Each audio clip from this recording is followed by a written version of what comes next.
Texas Homer and Paul here. We normally break down the opposing team, but we do not have that this week. But that doesn't mean we can't talk a little bit of football, right, Paul? No, it doesn't mean that. Are Yeah. you on a scale of sadness of 1 to 10? How sad are you that there's only one college football game left?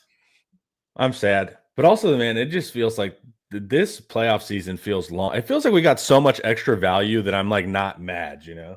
It's the playoffs have been lengthy. It's I've mostly enjoyed it. Hey, did you notice that the ratings are down a little bit? What do you think that's about?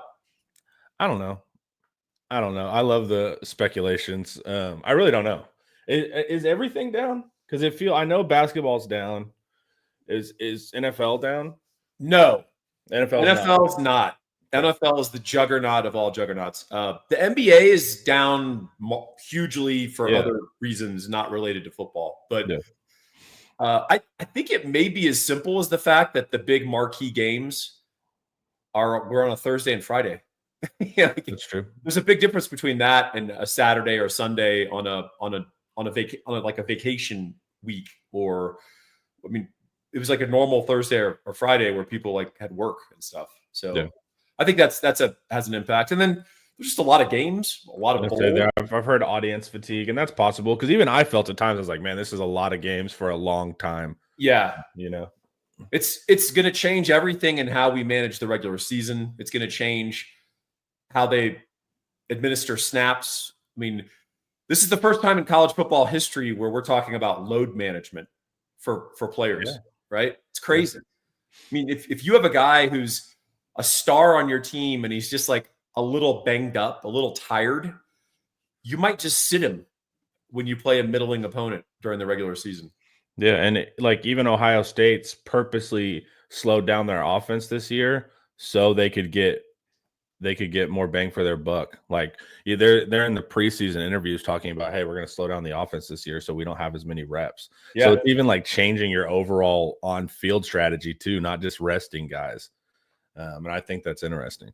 Yeah, I mean, Ryan Day was open about that. We're going slow. We're running plays slow. We're playing slow because it means less plays in the game. Less plays in the game means less aggregate injury risk for this whole roster. And we're going to show up fresh. Texas, you'll see our offseason strategy. You're noticing that people are questioning, like, hey, here's the obvious areas of need. Why would we be looking at edges? Why would we be looking at? Well, the answer is because we want to play 4 of them. And you want to get up to the passer, but also you just want to have a bunch of depth. You just I want to have a bunch of dudes that you trust, and you just play them all.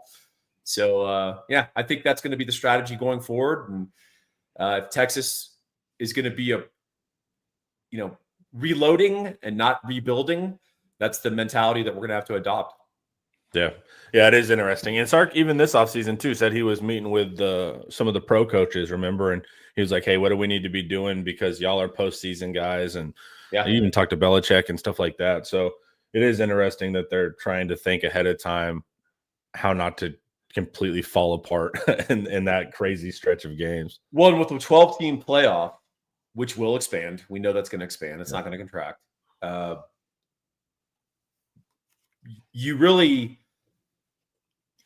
Look, Ohio State would not be playing for the national championship in any format in college football history except this year.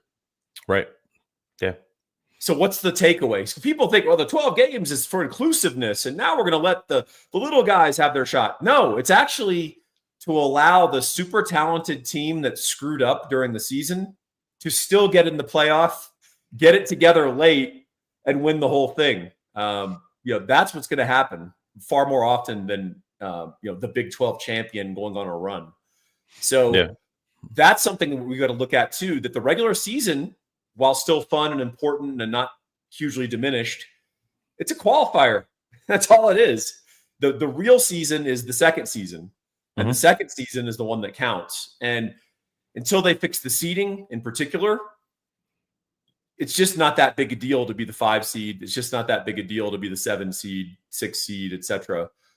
You can get everything you need to.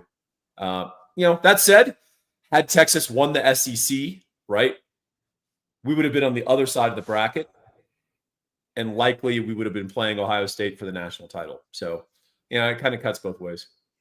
Yeah. Well, I remember I watched a YouTube video, I don't know, a couple of years ago about the NFL, and their whole thesis was the NFL playoff doesn't crown the best regular season team. It crowns the hottest team at the end of the year. It crowns a champion. Yeah. It doesn't crown the best team. But also I'm okay. Like, I'm okay with that. It's like, and the whole concept too of like the regular season, it makes the regular season not matter. Maybe in some stakes scenarios, like literally not being able to get in, but it's like, guys, and this is going to hurt some, like a part of the viewing base. I get that, but it's just also, it's like, guys, I like watching Ohio State, Michigan because I like watching Ohio State, Michigan. Like the stakes help, but it's like, it's still cool. It's so it's like, it doesn't really upset me that much. I know a lot of like the purist or whatever, especially like the BCS purists that just wanted like someone named at the end or not happy with it, but it doesn't bother me, man. I thought we had good products. I thought we had fun games, not first round, but if we reseed, maybe we can solve some of that stuff. Yeah, and the reseeding has to happen. It's not going to happen next year. Yeah. It has to be unanimous, and there's enough idiots on that committee that it won't be unanimous. So, but eventually you're going to see the playoff expand. I would contract it, but I'm also a Grinch, Scrooge McDuck kind of personality that doesn't feel like everyone should get a chance. Not everyone should get a trophy, Connor.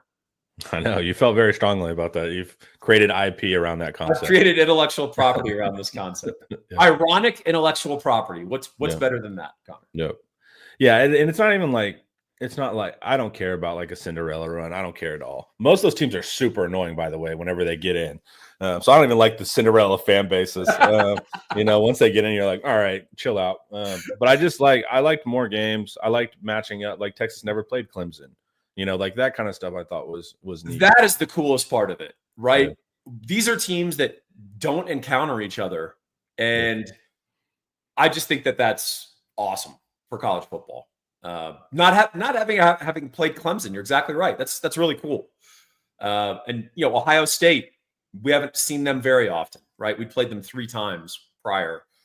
I think these big epic programs need to play each other a lot, and I don't know if they keep the lost column bias, that committee, right? That's what's got to be changed. They're going to disincentivize these teams playing each other in the pre, in the out of conference schedules. Say what you will about Texas, we are not scared to schedule people. That's for sure. Yeah. Well, it's the different in mindsets of combat sports, like the boxing model versus the UFC model. Boxing is like you're protectionist. Preserve your record at all costs. All about record. You'll face a bunch of hands. Line up your tomato cans. Exactly. And then the UFC is very different to where like a UFC fans know, like you would be like, man, that fighter has 3 losses. It's like, yeah, he's awesome. He fought everyone. He took lots, but he's still a legendary fighter. You're like, Daniel Cormier is one of the greatest fighters to ever be in the UFC. Right. He just happened to coexist during the greatest fighter who's ever lived, John Jones. Yeah. And so you'll hear idiots with like boxer or even football mentality of like, Cormier sucks. He lost. It's like Cormier destroyed everyone but the greatest fighter who's ever lived. Randy Couture. Yeah. The guy's like, what does he have? Like 8 losses? Yeah. He's one of the greatest fighters. Even like Donald Cerrone has a ton of losses, but he's one of the most fun fighters ever. He'll say yes to any fight like that. But it's switching that mindset. If we can get into more of a UFC understanding of the sport and appreciation, we'll be in a better place because you'll get better matchups. But if we keep this protectionist boxing mindset, you're going to, of course, disincentivize people from taking any risks. The internet's not very good at embracing the nuance of that mindset. The internet is all about everything is amazing or everything sucks. Yeah. They really struggle with between below average to above average. Well, remember we even talked about how we've even misappropriated the word mid. Mid literally means mid tier, but somehow middle also means awful. And that's just a great example of how we think societally right now. It's funny. Any word on more transfers? Eric did post that he thinks there will be some portalers. He did not say who, but he believes there is smoke. So keep an eye out. Are you saying that our staff, because they don't have any more games, can now concentrate on the portal? Yeah. That's wild. exit interviews, all the fun of personnel world. All right. Would love to hear y'all's proposal if IT was a CFP commissioner. I don't think we need to reseed. There's no auto bidding. I'd get rid of auto bidding. That was silly. And I would reseed probably after the first round again. By auto bidding, you mean conference champions? Right. Like conference champions get in. No, like you will get in, but if you're ranked 16, you're going to get in at the 12th spot. You're not getting in. So yeah, I like that. I mean, so honestly, there's a good argument for pure meritocracy of I don't care that you won the Big 12 or the ACC. You guys suck this year, right? The fourth SEC team would have won the ACC. You know, South Carolina would have won the ACC, right? Yeah. However, if you want to have some vestige of an actual sport, right, you have to get the conference champions. There has to be olive branches. You have to keep that fan segment involved. So yeah, it's like you get in no matter what.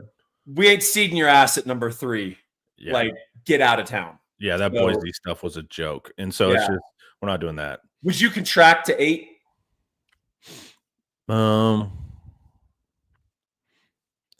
Yeah, I'm down with that because the first round we're just kind of ugh. So favorites right now, Connor, 12-0. Against the spread, 11-1. So I wrote an article. Who's the one that didn't beat the spread? I wonder who. Texas. But listen, I wrote an article about this before the playoff, and I said, hey, you're going to see some athletic leveling, meaning I understand during the regular season. So basically, my premise is that during the regular season, a Boise State is much more threatening to Oregon than they are during the playoff. Right. Why? Because during the regular season, you have a week of prep. You've got other considerations. You're trying to win your conference. You're not going to put the level of preparation. You're not the finished product that you are at the end of the season. You know, Ohio State, a dramatically different football team, not only in January, but they were a dramatically different. Also, Boise State can sneak up on you because you don't know they're pretty good too. That's it. And so as you go to a more professionalized sort of mindset, and you've got this long prep, you've got long layoffs to scout, you've got no conference stuff to worry about. You're going to play these Cinderellas in a very different way than you would have played them in September. And so, it's just, there's an athletic inevitability. And the question for a lot of these minor teams is, can you level up athletically? And the answer is no. No, you can't. And the 11-1 against the spread, 12-0 for favorites, pretty good evidence besides the evidence of your own eyes when you watch some of these games. I'm not talking about underdogs. I mean, Notre Dame is an underdog. Right. They're not a Cinderella. Right. Notre Dame puts in top 10 recruiting classes under Marcus Freeman every year. And, they've got a lot of talent, a lot of hurt talent, unfortunately. But yeah, I think that people are going to have to adopt a little more sophisticated mindset, because they'll point to the regular season and say, SMU hung with blah, blah, blah. And then it's like, hey, man, you get them Penn State didn't even play very well against SMU or Boise, and they won both games, by double digits. It's also kind of NBA basketball. Like the regular season is it's a little different there. And then whenever people kind of go super mode, whenever they're in the playoffs, it's a different thing. Yep. I think the one thing everybody hung their hats on were Arizona State. I saw like 9,000 Big 12 channels being like, Arizona State proves the Big 12 belongs. It's like, guys, you guys were losing until like 8 minutes left in the fourth quarter. We needed a trick play or post from the running. That was a strange ending to the game.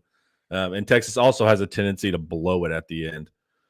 So I think if everything just kind of went smooth there, there would be no arguments for a lower ranked team. Our 3 playoff games, pretty good confirmation that what we saw in the regular season, that we're not finishers. That came to light. We talked about on the post game how we lost is like, that's exactly how emblematic of the season. Yeah, man, it's like there's none of this was like shocking. No, it shouldn't have been. And people didn't like hearing it going into the game, but we were rightful dogs to Ohio State, not because we couldn't have beaten them. That was very evident. We could have won that game. Yeah.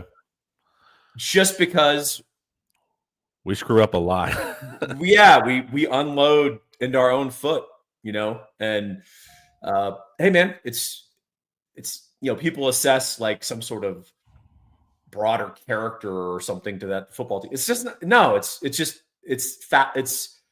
it's an aggregation of some faults that are built into the football team, and then the more you get under pressure late in games, those cracks are going to show. Well, the margins get thinner and thinner. Margins get thin, and it is what it is. And the damn shame of it, Connor. Obviously, I wrote the defensive postmortem. I'm writing the offensive postmortem today.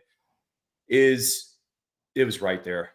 Like we literally a yard away from making it. Yeah, right. I mean, we had I honestly think if we get a score there and it's tied, I think Will Howard throws that game to us, and I think we win the game. I really do.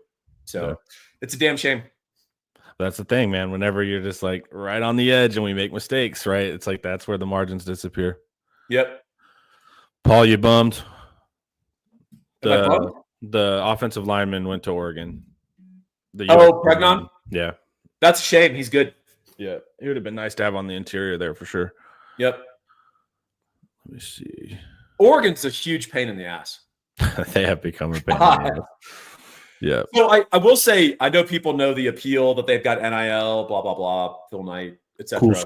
Cool school. I think a part that's not covered is, and I'm not trying to go all high and mighty here. Like, let's be clear, not all of our players are Rhodes Scholars, but Texas players go to class. Yeah. There's quite a few teams we compete with that it's all online. They're effectively there. I mean, they're there to do football. They're not there to play school, Paul. They're not there to play school. And I understand there's a professionalization at every school, to include Notre Dame, right? But at Texas, listen to our post-game interviews and then listen to Janae Barron. I was going to say, listen to Barron hold listen court. To David Benda get interviewed. Listen to those guys be interviewed, and then listen to some other post-game press conferences at LSU, at Oregon, and I'll just leave it at that. But there is an appeal there to tell these guys that, hey, you're not here to do school. Like, we're not even giving a nod to it. You're going to be enrolled in online classes. You're not going to step foot in a classroom. We've got tutors to make sure that you get your grades, and we've got this whole setup that basically you're here to play ball and party. And Oregon is a fun school. They do have a legitimate football culture that they've built there. It's pretty. I'm telling you, man, the cool school thing has been. It started when I was in late middle school, early high school. But Oregon started dropping those sick, newest generation of sick jerseys. Yeah. They were the cool school, even though they haven't won. You don't feel that. Like, they're the cool school. I don't know how to explain it other than that. Like, people want to go there because visually they're known for being unique and at the forefront of Nike and all that stuff. So yeah, they're going to be a pain in the ass with the money and also with Lanning, right? That's a damn good coach. So they're going to annoy you like that. They're going to swoop in. Pregnon was not a Texas kid, but they're going to swoop in and steal some Texas kids every now and again, DeCorian Moore, that kind of stuff. And then the transfer portal, they're going to do good. So, well, and they've really benefited from the decline of UCLA and USC because they're just, California, it's got a lot of issues. I can attest. I lived there for 18 years, but there's just not viable football powerhouses, and people like living a short Southwest flight from their house. And there's a bunch of talent in Southern California. That area of Orange County up to LA and the suburbs. There's a lot of football players in there, and those dudes like jumping on a short flight to Eugene. And that is one of the great things about Texas is we are the furthest western outpost of the SEC, and Austin and Texas are pretty damn cool too. So, we're going to be involved in that area forever, but Oregon has a natural advantage on the West Coast. Absolutely. Hey, who's got a natural advantage? Gabe Winslow. You're damn right. This guy is the best damn mortgage guy in the great state of Texas, which makes him the best mortgage guy in the country. And if the United States is the greatest country in the world, which I believe in my heart, Connor, what does that make Gabe? He's the greatest in the world. In the world, possibly the galaxy. Yeah. We don't know what's out in the galaxy. I'm of the belief that we should attack the moon. We should talk about that later in the broadcast. Called preemptive strikes. I don't trust the moon. It's just sitting there. I think it should be invaded and attacked. But before we do that, you need to buy a house, and you need to do this guy, Gabe Winslow. 832-557-1095. You can reach him. He is a mathematical whiz. He's really sharp at what he does, and he's a broker. You know what that means? It means he's got 70 different conduits to shop your loan and get the best possible, most competitive rate. Every other big bank has one conduit, and they're not getting you the most competitive prices. Connor, I don't know if you know this, and this is paranoid me talking. Big banks don't have your best interests at heart. No, come on. It's just a fact. But this guy's got your best interests at heart. Fellow Longhorn, law degree, former National Merit Scholar, sharp as a tack. 832-557-1095. If he's not your first call, make sure he's your last. All right, Paul. Do you want to look at the matchup for Notre Dame, Ohio State? I mean, if you're going to ask me with that little enthusiasm, am I supposed to say no? I didn't have coffee this morning, so. Okay. Yes, I do. Let's pull it up. Maybe should have it pulled up before I ask that question, too. The chat agrees that we should preemptively attack the moon. Yeah. Well, that's a no-brainer. I mean, that's easy. You can run. I don't trust it. I don't like that it's always looming above us. It's kind of pretentious, isn't it? Yeah, I don't know what it's up to. Yeah. It's been affecting tides. Did you know that? Yeah, I've heard the rumors. Apparently, I've heard the rumors that it's messing with the water. Yeah, it's messing with our water. What is our more precious resource than our water? It messes with it. I don't like that. It moves it all around. All right, Ohio State. I don't think we're any surprised here to see that Ohio State has the edge. Ohio State they're a good football team. A lot of blues.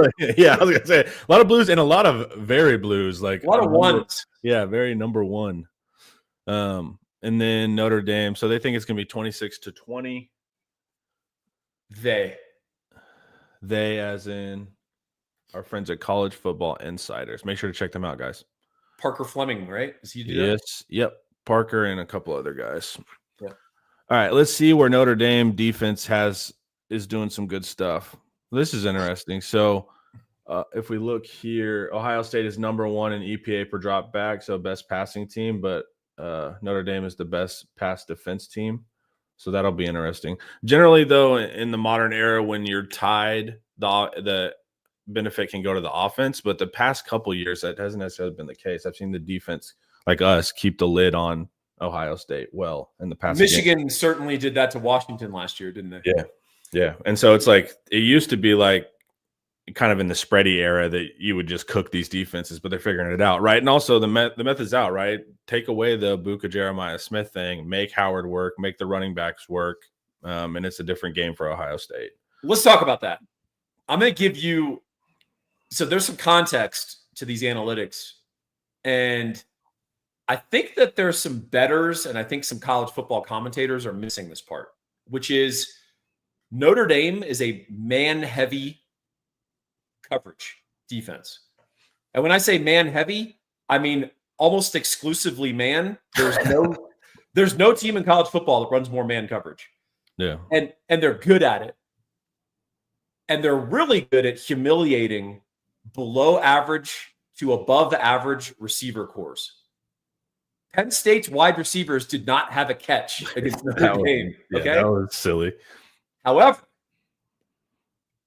when you go against elite receivers, man coverage is pass fail. Right. You either win or you lose. And when you lose, some of those losses go for 60.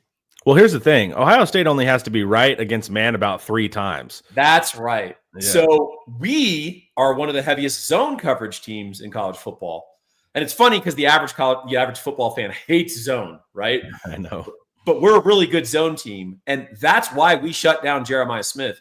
So it wasn't just that we double teamed him, which we did do. It's that we also would flex the zone towards him. So there was never a formal double team. It's just that we were aware of him in the zone and guys would shade towards him. And so in some ways, he was not covered at all. He was in the zone. At other times, he was like 3 guys were sort of paying attention to him. And so Texas did a really good job keeping a cap on the Ohio State passing game because of that. Really the best team that's defended Ohio State since they've made their offensive transformation. And that really put a cap on them. The thing that hurt us was that 75-yard screen to Henderson, which was not against the scheme. Does that make sense? Yeah. So Notre Dame, they've got the DB talent to kind of hang. I question whether they have enough time to incorporate a game plan. Because if they go out there running pure man, hey, I'm going to get in Jeremiah Smith. I'm going to get in his face. I'm going to show that. Like, yeah, you're going to bully the 6'3". It's not going to go the way you think it's going to go. So I think that's something that you need to pay attention to, that Notre Dame and Freeman are really going to have to come up with an excellent game plan that is going to kind of go away from some of their historical strengths of playing man, because you cannot just man up on Ibuka and Smith.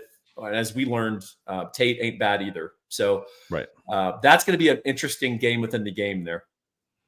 Yeah, you hope Notre Dame doesn't play ego ball. But it is also, like you said, Paul, if all season you haven't been a zone team, to like try to change your defensive identity is also a sketchy kind of proposition. Texas has been playing this style of defense. We were used to it, but if Notre Dame has to kind of switch identities, that's also kind of a tricky spot to be in. Hey, we've got a very generous super chat. We also have one of the key hallmarks of the offseason, worrying, anxious message board guy. Yep. Thank you. We are not losing Simmons, Hill, or Manning to the portal, right? I do not believe. Well, actually, I think we need to. Let's use this live to break some news. All 3, unfortunately. All 3 are going to North Carolina and Bill Belichick. Yeah, unfortunately. Oregon. No, we're not losing those guys. Guys, when Oregon calls, they get what they want. No, I think we are good on those guys. And we're good on those guys. And also Arch Manning he's all about Texas. Yeah, the Manning stuff is we're fine, guys. The guys grew up in New Orleans, and he's posting stuff about the Alamo and the founding of Texas, like right after the game. Like, this guy's all in on Texas and being a Texan. He also released this post on Facebook that was like talking about what it means to like be a Texas, like a Longhorn, And I was like, oh, all right. All right. That guy's all in. He's in. Yeah. The Manning stuff, guys, you're going to hear it Manning's name gets clicks. So you're going to hear those kind of rumors. We're fine. But yeah, Eric did say that he does expect a couple players from our teams to enter the portal here. And so we'll see how that plays out. It's the reality of modern day football, guys. That's how it goes. Yeah, it sucks. It's just sucks, but it's how it goes. How it goes. All right. Anything else in this matchup that looks like a total mismatch? I'm trying to see here. Nothing crazy, really. I feel like the Notre Dame offense looks a little better in this in aggregate because of some of their schedule than in the reality. Truth is, they didn't do much against Georgia. That offense, right? Georgia gifted them that game. Welcome, dude. And then against Penn State, they made the plays to win down the stretch, but Riley Leonard, until that nickel fell down and slipped, gifted them that touchdown. Riley Leonard was going to be the reason Notre Dame lost the game up until that point, right? He had 2 big interceptions that led to 10 Penn State points. So, also Notre Dame's hurt, man. It sucks. There's been no more persevering team in college football than Notre Dame this year. But boy, they lost more guys against Penn State. And I just think we talked about that length of season and exhaustion and injuries mounting up. Notre Dame's a pretty good example of that. You could be pretty talented, but if you're losing a lot of your first line guys, it may show up against Ohio State, particularly late in that game. Cool. You're like, cool. Great. Great, wonderful. We're not in it. Super excited. No, it's also because I'm getting a bunch of texts right now. Oh, is it about Arch Manning transferring? Yeah, it's about losing Manning to the portal, unfortunately. All right. Are you excited for the game? I'll watch it for sure. But yeah, I'd prefer to be playing Notre Dame. Yeah. We had a shot, man. We had a shot. Yeah, we sure did. All right, guys, before we keep going, let's hear from Laura Baker. I want to tell you about Laura Baker. If you're looking for a new home in the 512 or even at this point, let's face it, 737 area code, there's only one number to call. That's Laura Baker at 512-784-0505.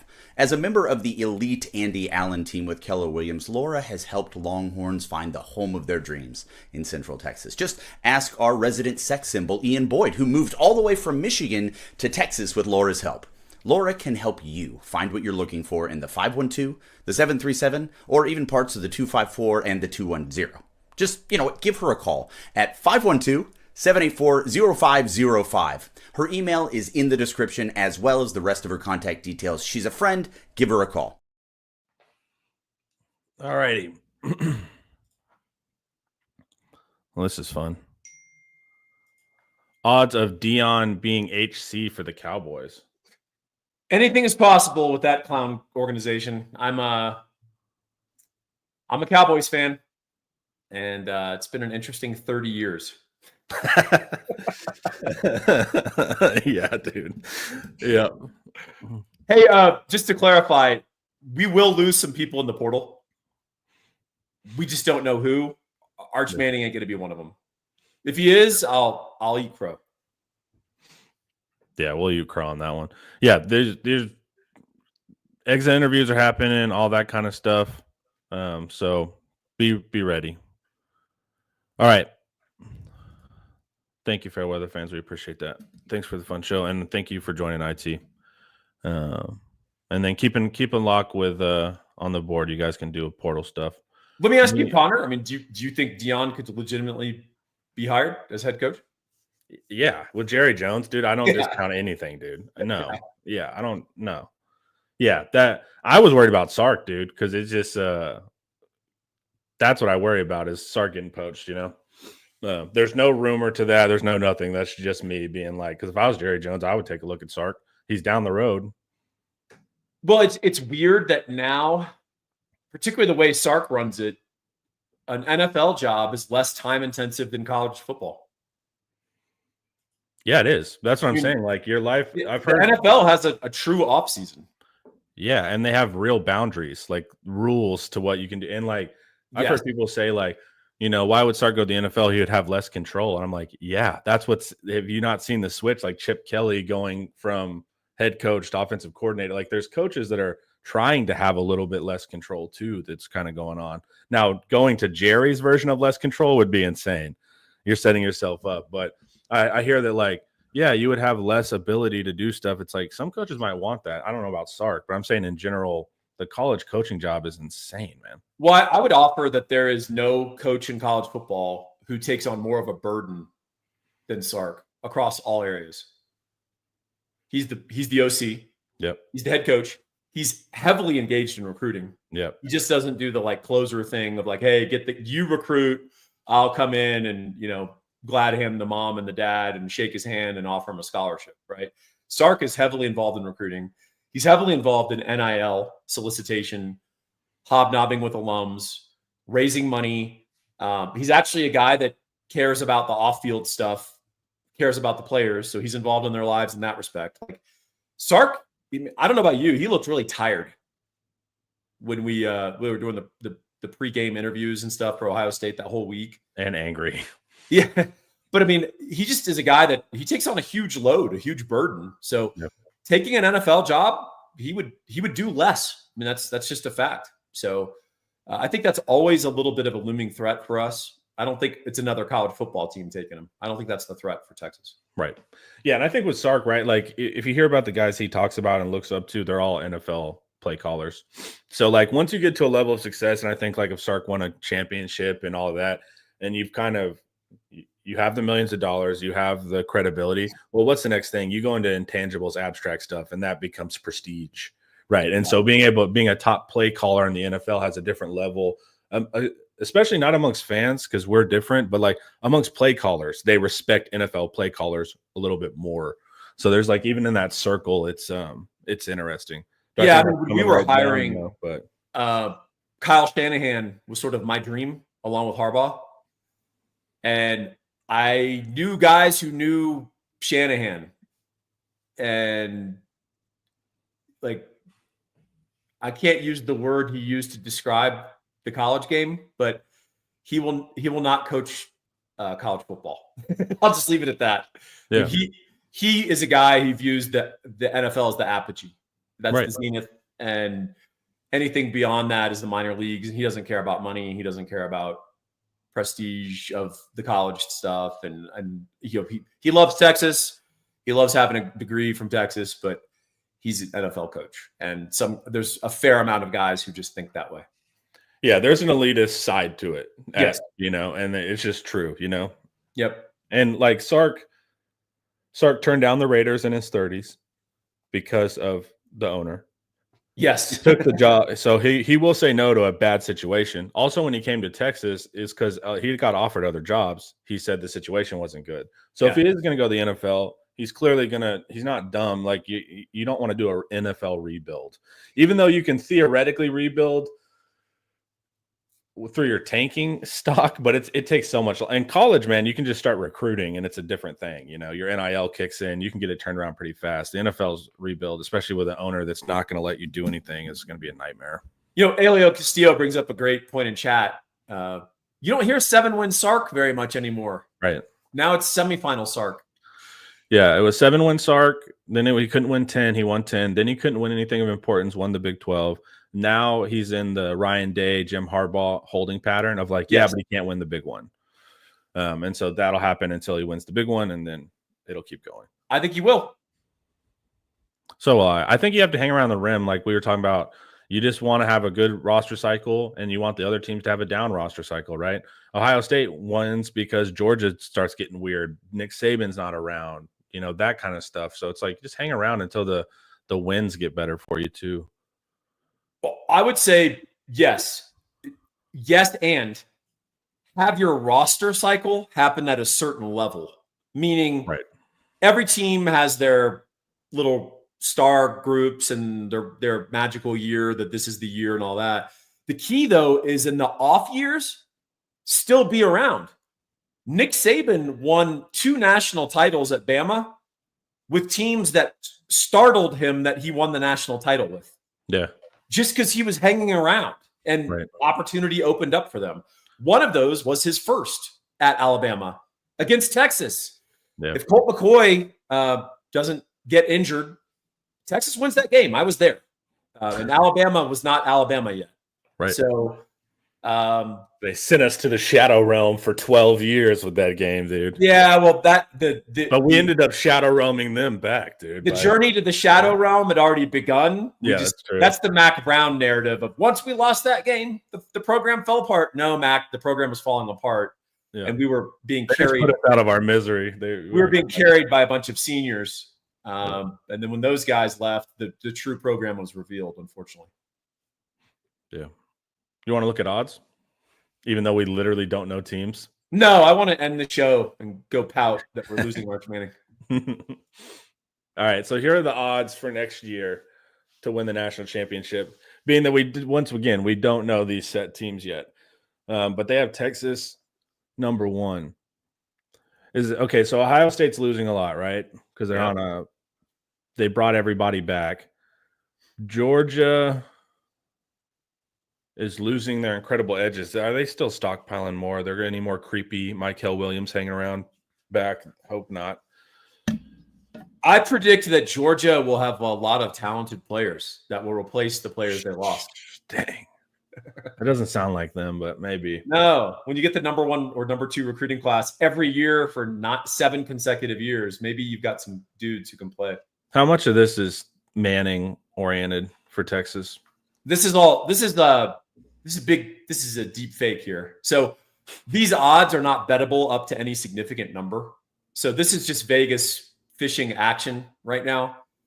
And they're like, one thing that is interesting is typically when the odds do come out for the national title, you can typically look at the top 5 or 6 teams, and that's your real universe to choose from. Next year, depending on how the portal goes, how development goes, I don't know, man. You might be able to grab a team from number 10 or 11 on this list and have a puncher's chance. Implied odds. Yeah, with the risk assessment of the odds, right? Yeah. So is there a path for a Clemson to go undefeated in the ACC and secure like a 2 seed? And then who knows what happens in the playoffs? Yeah, maybe. We'll see. Yeah, let's see. Alabama, Penn State, Notre Dame, Tennessee, Miami. What do you think of Miami and Carson Beck? I'm not surprised. I predicted that he was going there, and I'm not surprised. I don't think that's where his girlfriend's at, right, too? Yeah, I mean, having a girlfriend going to Miami is doing it wrong. I think that's Drew Kelson said that in whatever post-game lives, and I think he's right. But yeah, I mean, we'll see. We'll see what happens with Carson Beck. It looks like both camps were ready to move on with respect to Mr. Beck in Georgia. Yeah. Yeah, that was a weird tenure, man. It was tense between him and the Georgia fans. He seemed a little bit disconnected. I heard repeatedly that his leadership was kind of poor. And then he would like smile on the bench, and then Georgia fans would freak out, because he's not serious. That was just a weird group. Texas A&M's on there, eh? South Carolina. I mean, A&M has to be on there. Yeah. There's only so many teams. Yeah, there's only so many teams. There's Aggies that threw money down on A&M, guaranteed. Not that it matters, but why did the Big Ten perform better than the SEC, and will it happen again next year? So here's my thing with the SEC going forward. We have this problem of thinking what is what will be, and all I mean by that is the SEC was dominant because of Georgia and Nick Saban. That's 2 teams, and once Saban leaves, now it's down to 1 team. And then Georgia fell off even in that regard. So I thought the Big Ten made better brand pickups post realignment after Texas OU. I think they positioned themselves a little bit better going forward. That's why I want to see if there will be another round of realignment and we can pick up some more teams. But just having 2 the SEC is top heavy. I know they have talent throughout the roster. Don't get me wrong, but that didn't really show this year. I mean, I don't care how many NFL guys you are if you're losing 9 games. So that's kind of the weakness, right? You're building the SEC pride on 2 teams, one of which is that coach is going to have to retire soon, and he did. What do you think, Paul? We had a change in playoff format.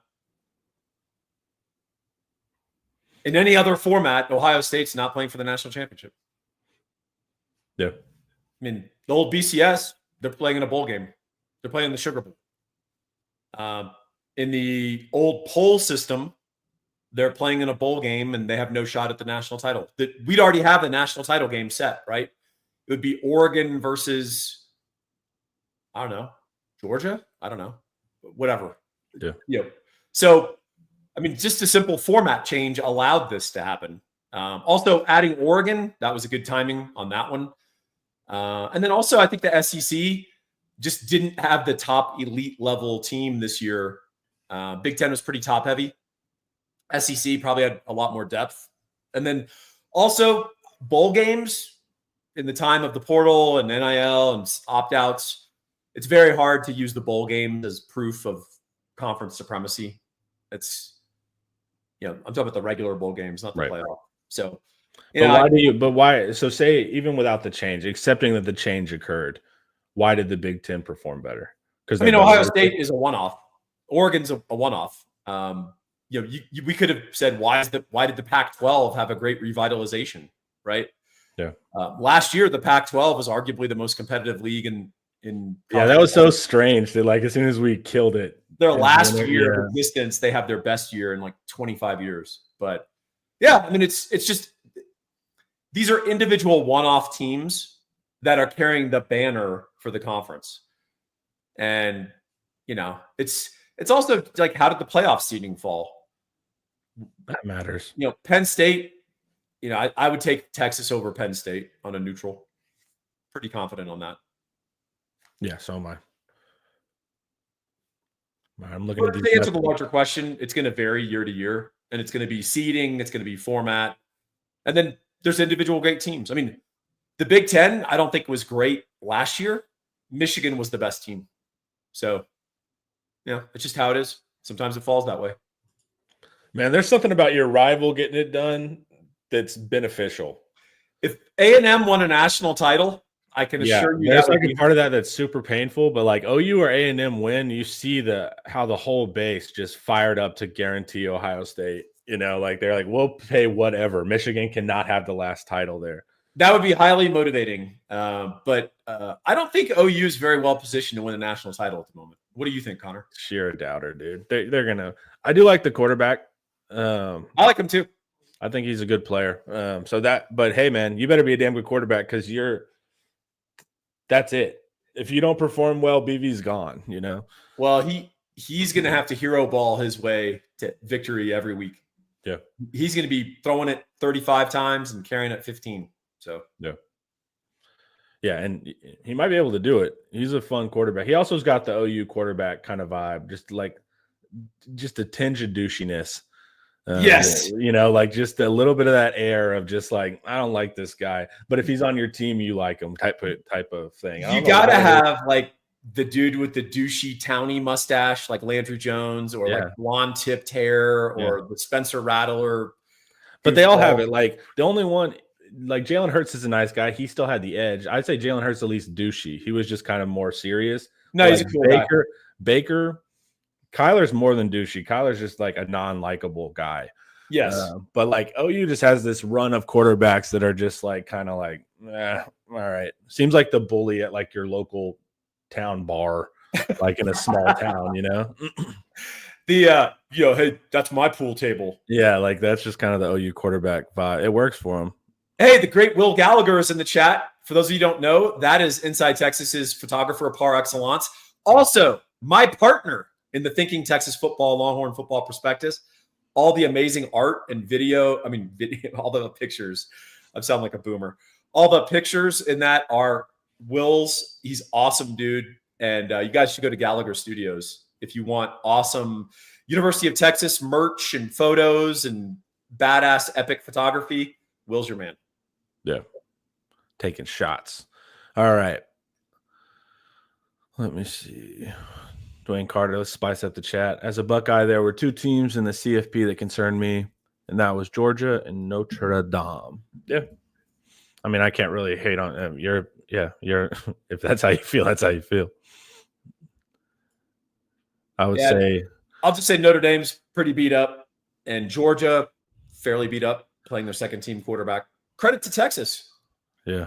So there's another reason the SEC kind of hurt itself. I mean, quite literally, we beat each other up. Yeah. Yeah, taking Carson Beck out of the mix. And what's funny is when Beck was good, he was really good this year. Yeah. Just when he was bad, he got smoked. Yeah, it just seems like quarterbacks are going through it lately, man, with these new defenses. Because, man, Cam? Who do you think, who is like a wow, can't stop him quarterback? Historically? What do you mean? No, this year. Cam Ward had some moments like that, but he's playing in the ACC, so it's hard. It's hard to know, honestly. Miami's offense was pretty damn good consistently. I mean, Cam played really well. Would I have liked to have seen him go against higher echelon defenses to see how it translates? Yeah, but that was the most consistent offense I saw. There was no great offense consistently in a major conference this year in college football. Yeah, it was a defensively oriented run. Pavia, Paul, who's your next year? Who's your sleeper next year, man? Pavia's back. I know Pavia's again. He gets to be your sleeper. He's getting a doctorate in ballerology at Vanderbilt. Mateer is going to surprise some people who aren't familiar with him from watching. Mateer's a good player. OU made about the only move they could have made there. Yeah. Pavia obviously is returning. That's going to be super fun. Sellers is a great call. When Lenoris is feeling it, he's a force of nature. That dude is That guy's every bit of 245 pounds. Dude, any quarterback who can literally get sacked and just like shrug it off is incredible. He's 245 with like legit speed and quickness in the open field, and he's got a gun.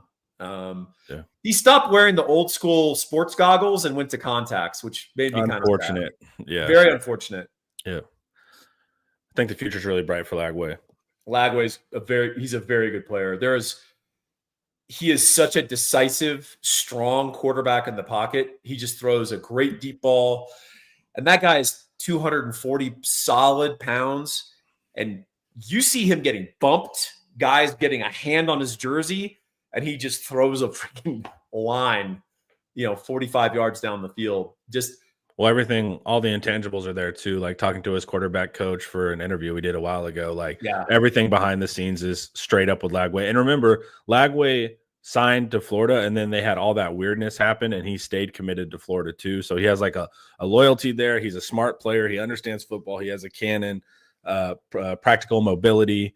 He's going to be good, man. I'll tell you what, Florida was a team that I was looking at for this year as a potential dark horse. And then I looked at their schedule. It's even harder than last year, potentially. How? It's just brutal. They have a brutal schedule. It's just awful. And it starts hard. It's amazing. And we've got to get over the loss column bias thing, because I'm telling you, a 3-loss Florida will be like a top 5 team. Dude, even how they finished this year, man, it was impressive. Yeah. Okay, here, I'll give you a quick rundown of their schedule. They have a scrub for the opener. South Florida, at LSU, at Miami, Texas, at A&M, Mississippi State, Georgia and Jacksonville at a neutral, at Kentucky, at Ole Miss, Tennessee, Florida State. Obviously, Florida State not quite looming as large as maybe they did in the mind's eye last year. Yeah. But, dude, that's Texas, Georgia, Miami, Tennessee. At A&M is not exactly a cakewalk. At Ole Miss, dude, that's a hard schedule. Yeah. I am interested with them. I'm actually I'm a believer in Napier, and I have been since Lafayette, right? Louisiana Lafayette is where he's at. When we played him in year 1 of Sark. I remember that. Yeah, so it's like I've always liked him. Did you know that team had 1 loss?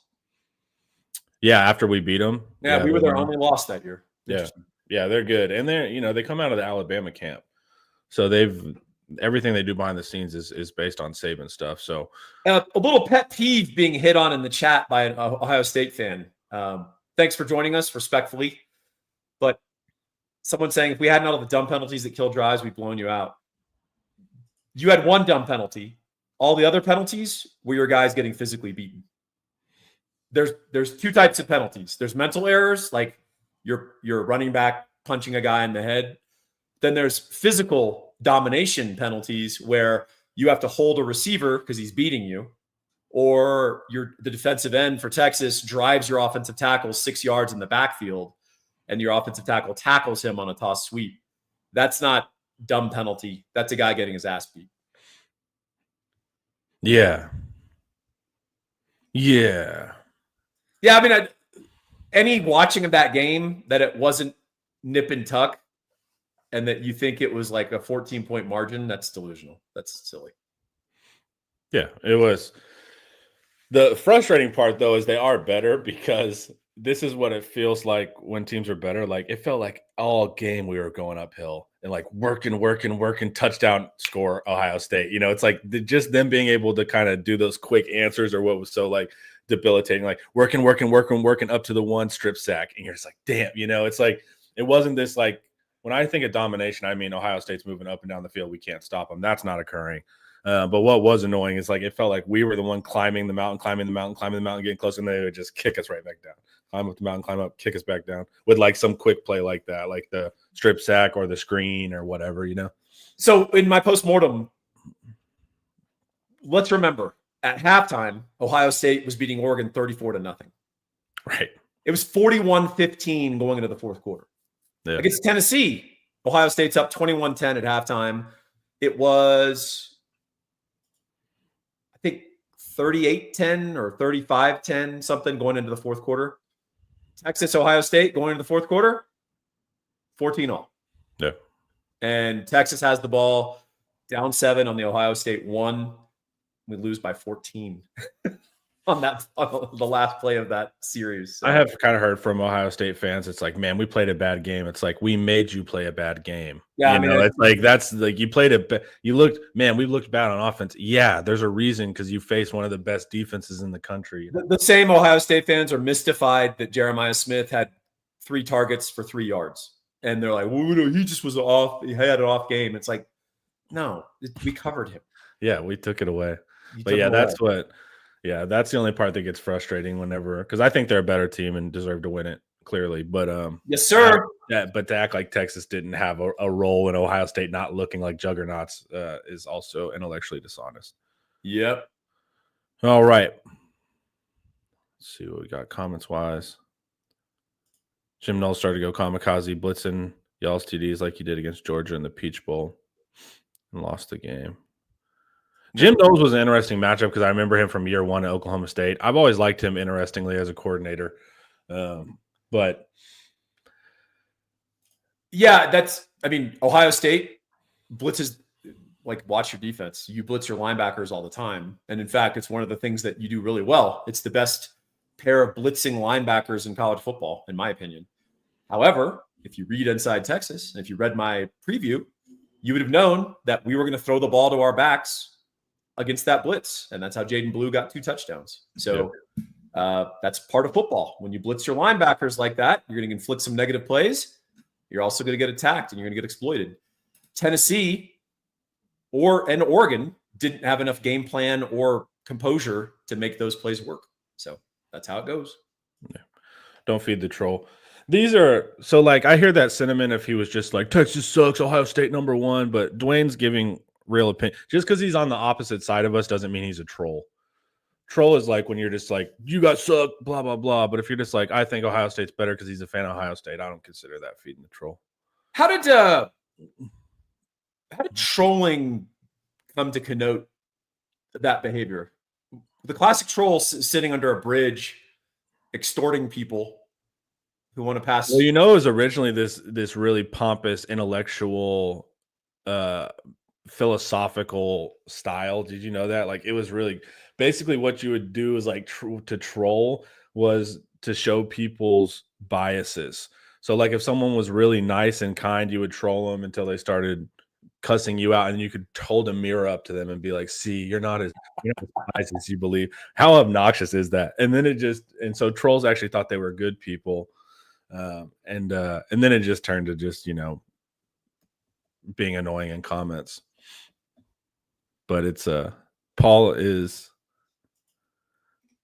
means trolling for Trout, you boomer. Ian has to come in with any internet culture. Ian is a aficionado of memes and all. I do like that. First of all, Ian, one of our many outstanding commenters at Inside Texas. I do like that he's watching this live to learn how to conduct himself. So that's good. I think it refers to the type of fishing. Well, also, yeah, it is a type of fishing. Ian's probably right on the origin. Also, there's trawling, which is a type of fishing. Trawling and trolling. So look at that. Dwayne has been solid. Drew allows him. He is not in the trolling camp. Tommy, fishing techniques. Well, now we know. Now I learned. Now we have Jacob said, no, that's trawling, not trolling. So now we've got it. Oh, now we got a trawling versus trolling battle. And now, dare I enter catfishing, another form. Fishing has really influenced online culture in a way that we wouldn't expect. We didn't know that fishing had this far-reaching influence on the digital universe. Yeah. I'm trolling Ian about trawling. This is meta. I was going to say someone needs to come in here yelling like, it's called trawling, you idiots. Now that we're off the hook, let's get the hell out of here, Connor. Let's get out of here. All right, guys. Thanks for hanging out with us. We will still be doing Tuesday shows in the off season, even though we won't have opponent breakdowns. But one of the next couple of weeks, I do want to do a postmortem on our team, and I'm sure Paul can help us with that. Kind of see what we need to do going forward. I think we will be discussing all sorts of stuff. We'll have tons of topics, and then Connor and I like to get philosophical. Connor likes to discuss the idea of Blake Shapen, things like that. Just not the actual player, but the concept of him. Correct. Yeah, we're going to be doing all sorts of fun stuff like that. All right, guys. Until then, everyone just worry incessantly about the portal, guys. That's right. Have a good day. Later.